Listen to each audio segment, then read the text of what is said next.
रात को कभी आसमान देखते हुए सोचा है कि यह सब कैसे बना? हमारा ग्रह पृथ्वी कैसे अस्तित्व में आया? ये एक ऐसा सवाल है जो सदियों से इंसानों को उलझाता रहा है। पृथ्वी के निर्माण की कहानी समय और अंतरिक्ष के माध्यम से एक अविश्वसनीय यात्रा है। यह रहस्य, आश्चर्य और अद्भुत परिवर्तनों से भरी एक कहानी है।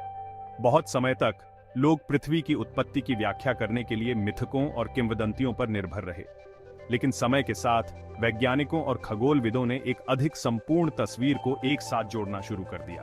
तारों, ग्रहों और यहां तक कि पृथ्वी पर चट्टानों का अध्ययन करके उन्होंने हमारे ग्रह के प्राचीन अतीत के बारे में सुराग उजागर किए। उन्होंने जो खोजा वह किसी भी मिथक से कहीं अधिक भव्य और विस्मयकारी कहानी थी। यह एक ऐसी कहानी है जो अरबों साल पहले शुरू होती है, बहुत पहले इंसानों या डायनासोर के पृथ्वी पर चलने से पहले। और यह सब एक धमाके के साथ शुरू हुआ, बिग बैंग। एक ऐसे समय की कल्पना करो जब न पृथ्वी थी, न सूर्य, यहां तक कि कोई तारा भी नहीं था। सब कुछ रेत के एक छोटे से कण में सिमट गया था। फिर लगभग 13.8 अरब साल पहले यह कण फट गया। इस विस्फोट को ही वैज्ञानिक बिग बैंग कहते हैं। यह अंतरिक्ष का विस्तार था जिसने ब्रह्मांड में सब कुछ बनाया। ये कण तारे, ग्रह, महासागर और यहां तक कि आप और मैं भी बने। उन छोटे छोटे कणों को याद करो जो बिग बैंग के बाद बने थे।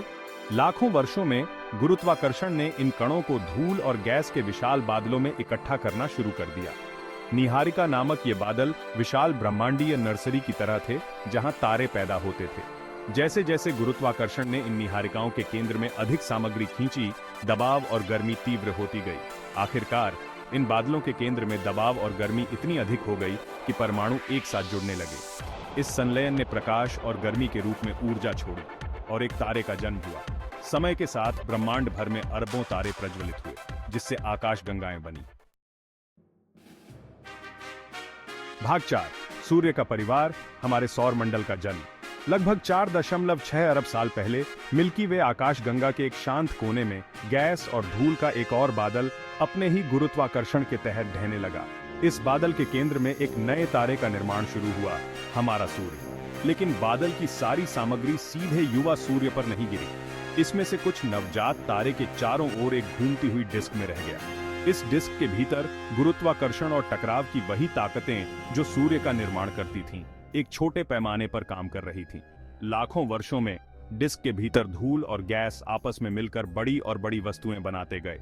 ये वस्तुएं एक दूसरे से टकराती रहीं, ब्रह्मांडीय प्लेदोह के टुकड़ों की तरह आपस में चिपकती रहीं, जब तक कि वे अंततः ग्रह बनने के लिए पर्याप्त बड़ी नहीं हो गईं। भाग 5, आग का गोला ठंडा होता है, पृथ्वी आकार लेती है। प्रारंभिक सौर मंडल में पृथ्वी वह नीला और हरा ग्रह नहीं था जिसे हम आज जानते हैं और प्यार करते हैं। यह पिघली हुई चट्टान का एक उग्र गोला था जिस पर लगातार क्षुद्र ग्रहों और धूमकेतुओं की बमबारी हो रही थी। इन टकरावों ने और भी अधिक गर्मी उत्पन्न की, जिससे युवा पृथ्वी पिघली हुई अवस्था में रही। समय के साथ बमबारी धीमी हो गई और पृथ्वी ठंडी होने लगी। लोहा और निकल जैसे भारी तत्व पृथ्वी के केंद्र में डूब गए, जिससे पृथ्वी का कोर बना। सिलिकॉन और ऑक्सीजन जैसे हल्के तत्व सतह पर आ गए, जिससे ग्रह की पपड़ी बन गई। जैसे जैसे पृथ्वी ठंडी होती गई, ज्वालामुखी फटते गए, जिससे ग्रह के आंतरिक भाग से गैसें वायुमंडल में फैल गईं। इन ज्वालामुखी गैसों में जल वाष्प, कार्बन डाइऑक्साइड और अन्य गैसें थीं जो अंततः जीवन के लिए आवश्यक हो गईं।